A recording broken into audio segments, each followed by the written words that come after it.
inauguration is more than an academic milestone.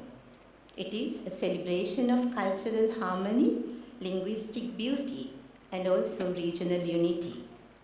Let us take this moment to honor the journey ahead, a journey of learning, a journey of understanding, and also a journey of collaboration.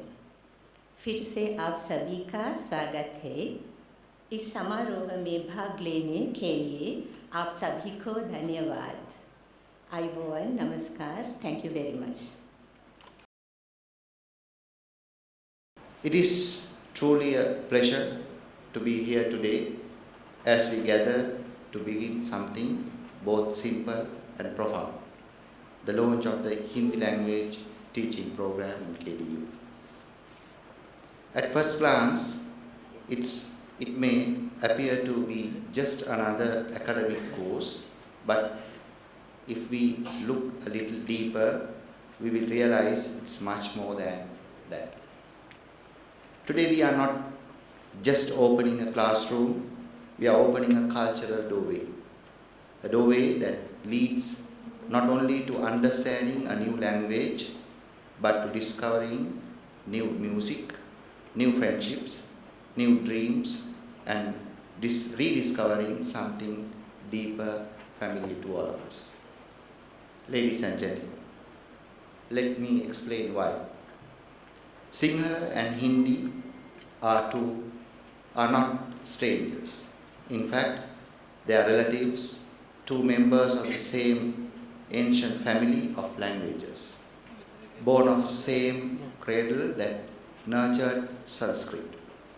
Sanskrit followed into Sinhala through the Pali and into Hindi through Vedic chants.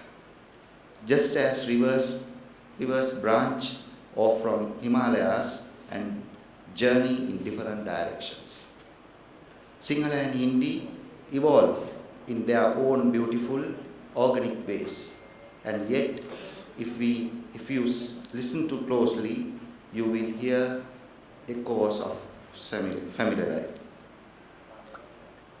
Like Dana, Karma, Dharma, Shakti, and even Guru tells us we are never that far apart. It is a quiet evening in Nuwara, the hill country. The mist curls softly around the rooftops, a hot cup of ginger tea, steam in your hand, and playing plenty in the background is the soulful voice of Lata Mangeshkar singing. Does not it feel like your own heart is sparkling? Hindi songs we lived with us for decades. From the golden era melodies of Mohammad Rafi to the passionate voices of Arjit Singh and Shreya Ghoshal, they have soundtracked our lives. Not only music, Hindi cinema too has been part of our family living rooms for generations. From Raj Kapoor's soulful portraits to Amitabh Bachchan's, to the modern day charms of Shah Rukh Khan, their stories have made us laugh, cry, and dream.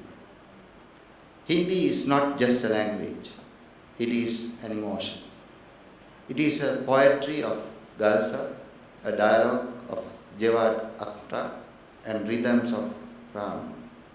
And today, through this program, we are not just learning a language, we are learning how to feel and express ourselves in a new rhythm. My dear students, remember, beyond the emotion lies a world of opportunity. We live in an era where borders are no longer boundaries. Technology, trade, and travel have connected us more closely than ever before. The right next to us stands India, one of the fastest growing economies in the world, poised to become the fourth largest. India is no longer just a neighbor. It is a global technological hub, a cultural superpower, a diplomatic leader, and a vital partner for all of us. Learning Hindi is not only about understanding India, it is about unlocking new opportunities in business, education, diplomacy, and the arts. Whether you dream of being a diplomat, or an entrepreneur, or a researcher, or an artist, knowing Hindi can open doors, build bridges, and place you at the heart of regional and global conversations. Just as English connects us to the West, Hindi connects us to our own region with hearts and not just with maps. Ladies and gentlemen, on this important occasion, I would also like to extend a heartfelt gratitude to His Excellency, the High Commissioner of India to Sri Lanka, and to the dedicated team of Indian High Commission for their invaluable support and the encouragement given for us to have this program in KDU. Your support and encouragement have played a vital role in bringing this program to life. We are truly grateful for your commitment to fostering Indo-Sri Lanka educational and cultural ties. As we grow this initiative, we will continue to seek your guidance and collaboration in the future as well. Once again, my dear students, this program is a gift, a rare opportunity to grow not just academically, but personally and professionally. The ability to communicate in Hindi will enrich your cultural awareness and give you a powerful edge in today's interconnected world. Embrace it with curiosity, dedication, and open heart, because even language is learned with purpose. It became a tool for transformation. In conclusion, let me extend my sincere appreciation to the Dean and the dedicated staff of the Faculty of Management, Social Sciences and Humanities for your vision and commitment in launching this timely academic initiative.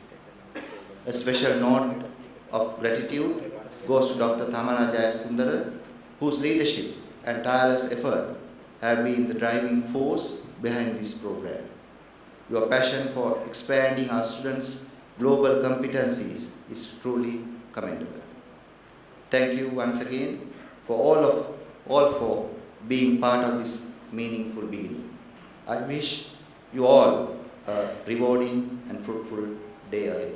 Thank you and have a pleasant day. Here today, absolutely delighted and enthralled. But this is the occasion for the launch of Hindi language course at this very esteemed university.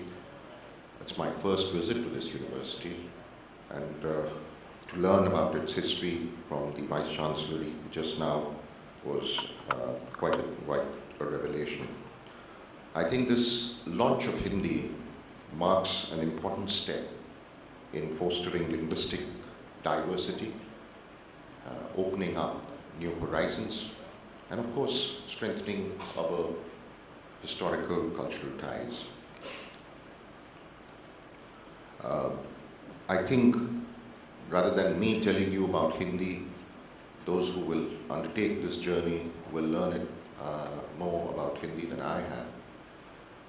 But as I said in my earlier remarks, Hindi is largely spoken north of India in India, which means the east, west, and the north. And every part of India has a slightly different form of Hindi.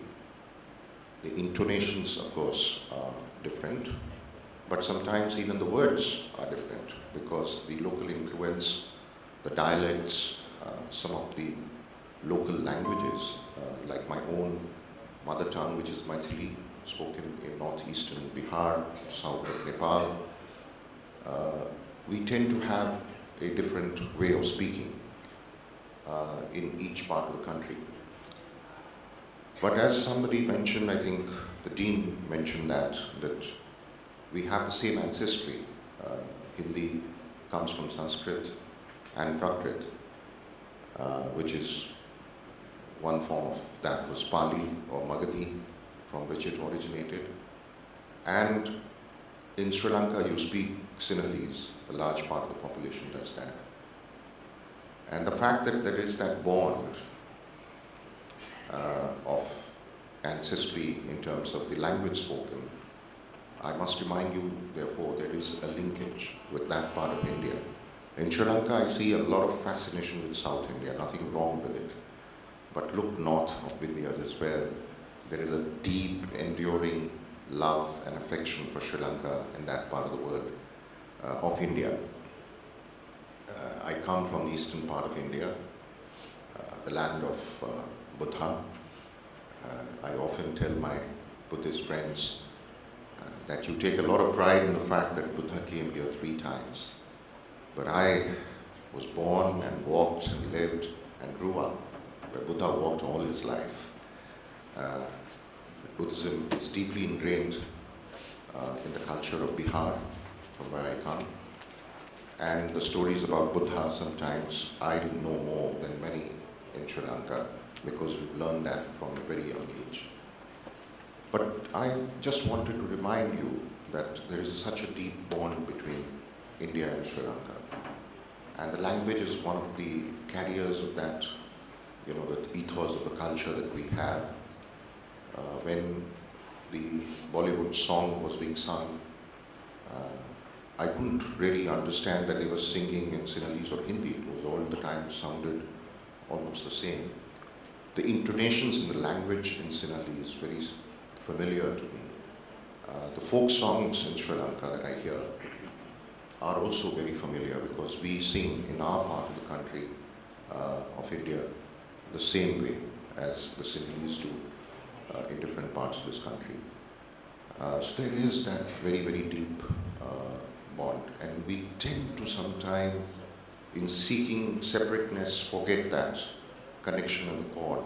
And it's very important to remind ourselves all the time that India is not a foreign entity in this country. We are a part of the same stream. As I said yesterday, the oceans are named by different ways, like the Pacific, the Atlantic, and the Indian Ocean.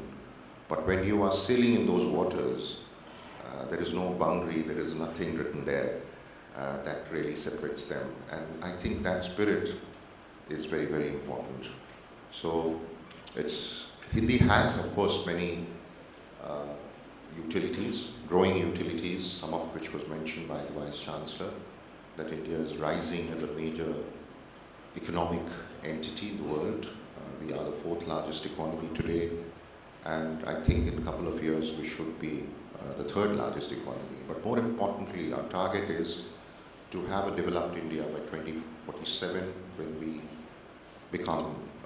celebrate our 100 years of our independence. And by that time, we hope to be a $30 trillion economy. We'll still probably be the 3rd largest, but much bigger than today. And increasingly, in India, there is an emphasis on the deep cultural heritage, the roots that we have. And Hindi is part of that cultural expression in many parts of India, and therefore more and more usage of Hindi in actual work is beginning to happen. The Prime Minister of India, Shri Narendra Modi, is the first Indian Prime Minister who speaks even in his bilateral meetings in Hindi. And I was mentioning yesterday at an event where we were kind of sending off something like 35 teachers to the Kendriya Hindi Sansthan in Agra for a refresher course in Hindi, that we have this very strong move towards using Hindi more and more. And in Sri Lanka currently, you have a president who speaks Sinhalese. And so we have this very unique situation where, because we don't have a Hindi Sinhalese expertise of interpretation, we have to do a very roundabout way of talking to each other. which is that first the Hindi is translated into English, and then the English is translated into Sinhala when the Prime Minister speaks. When the President speaks, the Sinhalese is translated into English, and then it is translated into Hindi for the Prime Minister. And I think knowing each other through someone else is not a good idea. And I'm so glad, therefore, that the KDU has introduced the teaching of Hindi among its students. I'm sure they will find it useful as they go along, not just to, actually, it should be the principal reason to watch Hindi movies and sing Hindi songs. But there will be more opportunities coming forward in the future. There is the usage of Hindi, as I said, is growing in India at work.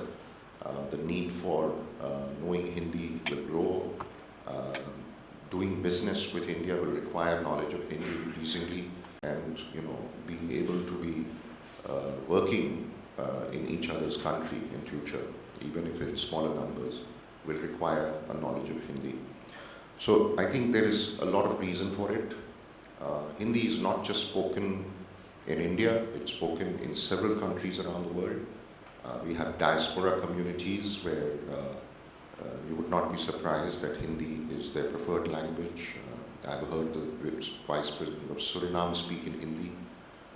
Guyana, head of state, speaks in Hindi. Mauritius has a form of Hindi, Bhojpuri and Maithili, which is spoken. So many countries around the world, Hindi is also the third most spoken language today in the world, after Mandarin and English. And its usage is also growing in international institutions gradually. So very, very strong reason to go ahead. I got to thank the Vice Chancellor and the Dean for introducing this. We would do anything and everything to support that.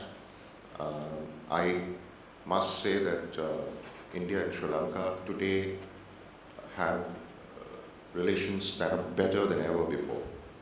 We today, in the last 6 months only, we have seen after the new government coming to power, reaching out to India as the first destination. When President Dissanayake went to India on his first foreign visit to India, to a foreign country.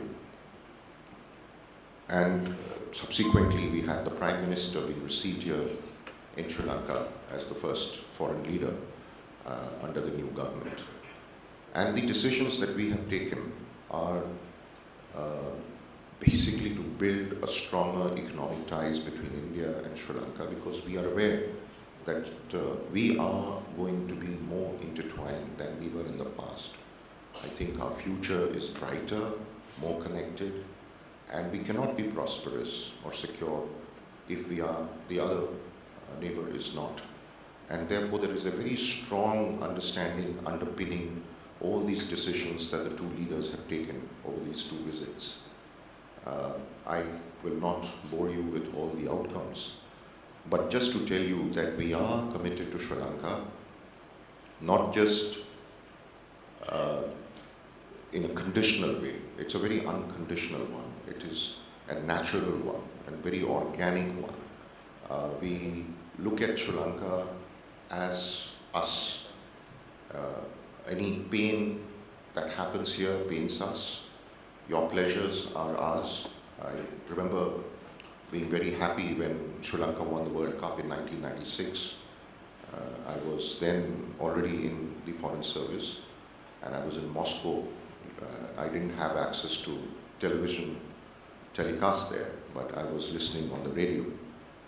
And some of the heroes that I admire from my younger age are Sri Lankans. The first captain of Sri Lanka who visited India in my memory was Arunath Emikun. He played 3 unofficial test matches in 1975. And subsequently it had Dilip Mendes, Siddharth Retimuni, Roy Dias. I remember that as growing, in my growing years. And very fascinating and different kind of players.